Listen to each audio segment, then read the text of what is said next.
I'm okay, I'm fine. Kincana, Kincana, teng neng neng neng neng. Ku menahan rasa sakit, rasa sakit. Few moments later.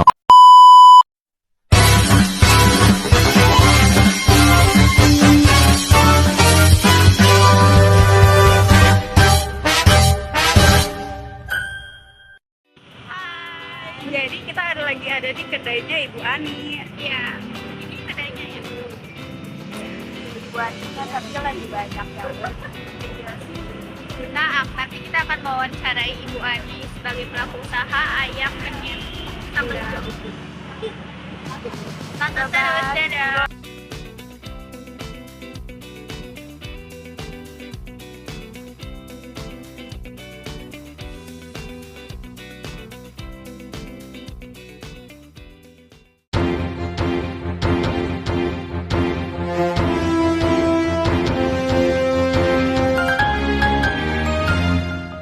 Assalamualaikum warahmatullahi wabarakatuh. Jadi di sini kami akan mewawancarai usaha Ibu Ani yang berjualan ayam penyet. Baik Ibu, di sini kita boleh minta perkenalan dulu Ibu sama usaha yang Ibu jalankan itu seperti apa? Sama jenis apa? Nama saya Ibu Ani, saya berjualan ayam penyet sambal hijau, berlokasi di kampus Unpam Pusat. Saya sudah berjualan 6 tahun. Terus kira-kira kenapa sih alasan Ibu jualan ayam penyet itu? Karena usaha ayam penyet itu banyak disukain, terutama sambelnya ya. Buat anak kampus, nasi itu sangat penting karena untuk mengenyangkan perut dibanding cemilan. Karena itu makanan pokok. Untuk target pasar Ibu tuh apa aja sih? Target pasar ibu yang terpenting anak kampus, kedua itu orang kerja. Karena mereka butuh makan untuk jam-jam istirahat yang sangat urgent. Untuk jam operasional tuh kira-kira Jam 8 pagi sampai habis maghrib itu jam hari apa? hari Senin sampai Sabtu. Berarti minggunya. Minggu pesanan saja datang ke rumah. Biasanya dalam sehari itu Ibu menghabiskan berapa stok ayam? Berbeda-beda Kak, dalam seminggu itu Senin sampai Rabu ibu bisa mencapai 30 ekor. Itu di luar pemesanan yang di luar kayak WA, pemesanan WA. Kalau kami sampai Sabtu bisa 25 ekor.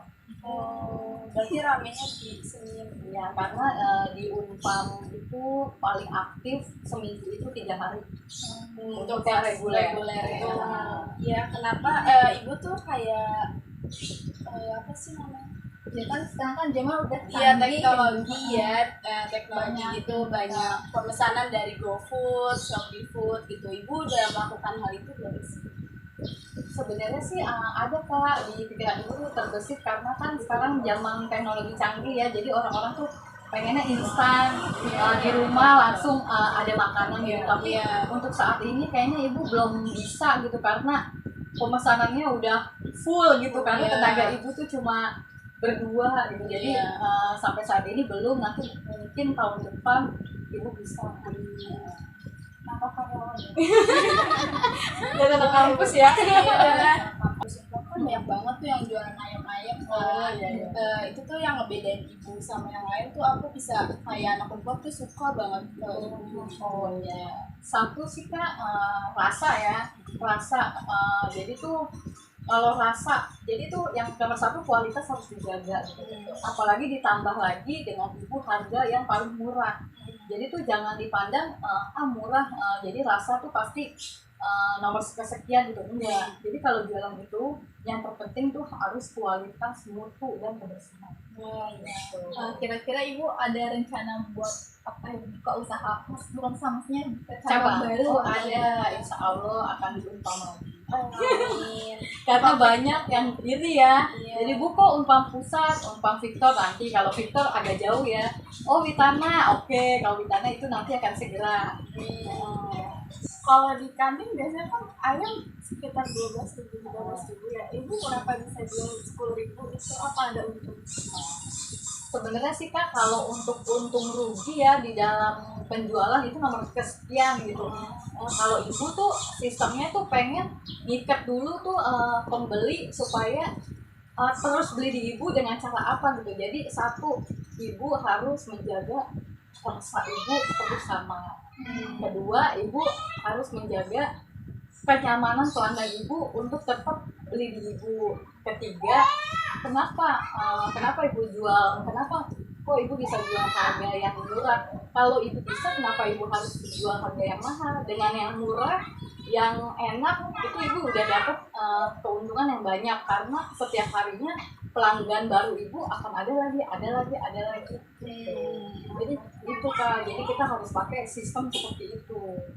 Jangan kita tuh penjual hanya di otak kita tuh cuma untung. Kalau misalkan untung tapi mereka nggak nyaman, nggak puas, balik lagi, buat apa gitu. Jadi kita berdagang tuh nggak abadi. Yang penting dia balik lagi. Ya puas kan. Ibu, ini kita kan sekarang kuliah nih Bu. Nah, kita pengen minta motivasi, kata-kata motivasi dari Ibu. Gimana sih bisa berbisnis itu? Ya, bisa berkembang. Ya, apalagi kan sekarang kita harus jadi anak muda yang mempunyai kreatif, bakat, punya misi dan visi dalam hidup gitu. Kalau kita ketinggalan zaman dulu, kapan kita mau maju gitu? Satu, kita harus berani memulai. Itu satu. Kalau kita udah putus asa, kita nggak akan bisa maju ke depan. Jadi intinya satu, berani memulai dan kita ikuti prosesnya. Jadi ikuti dulu, baru kita nikmati prosesnya. Itu intinya. Kalau misalkan nih kita mengalami, kan pasti kalau kita bisnis kan ada bangkrutnya ya, maksudnya ruginya. Nah itu caranya gimana supaya kita ini bisa gak patah semangat? Ibu udah mengalami fase itu udah bertahun-tahun ya gitu.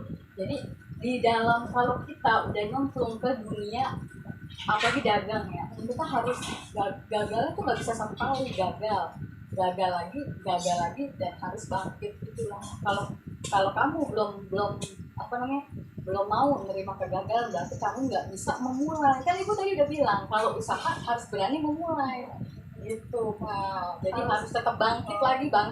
Kalau kamu nggak bisa bangkit lagi, berarti kamu nggak bisa memulai usaha gitu. Makanya intinya berani memulai, ikuti prosesnya, nikmati hasilnya. Tuh 3 itu ya. Gak boleh takut deh. Iya. Bu Ani, terima kasih ya udah mau diwawancara sama kita bertiga, udah mau sharing tentang usahanya, perkembangan usahanya gimana, terus juga udah mau ngasih motivasi untuk kita yang anak-anak muda biar semangat, biar kita bisa berproses, nggak takut gagal. Jadi intinya kita harus semangat ya, biar semangat terus kalau jangan takut gagal. Pasti kalau yang namanya usaha pasti ada jatuh bangunnya. Ya, semoga motivasi dari Ibu bermanfaat untuk kita semua. Amin.